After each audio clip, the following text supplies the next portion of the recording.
শের খান নিজের ভাইকে এখানে ডাকবে। ওরা দুজন মিলে রোজ 3টে জানোয়ারদেরকে মারবে, আর শিগগিরই জঙ্গল পুরো শেষ। এবার সব পশুদের মনে একটা ভয় বসে যায়, তাই এক এক করে সব পশুরাই জঙ্গল ছেড়ে যেতে লাগে।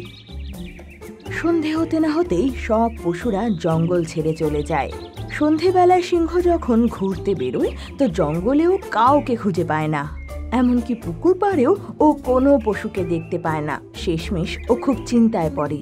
হ্যাঁ, শেরু সত্যিকারে নিজের ভাইকে ডেকে জানোয়ারে আক্রমণ করেনি তো? সবাই কোথায় গেল? বলেও জঙ্গলের সেই রাস্তার দিকে হাঁটা লাগায় যে রাস্তাটা জঙ্গলের বাইরের দিকে যায়।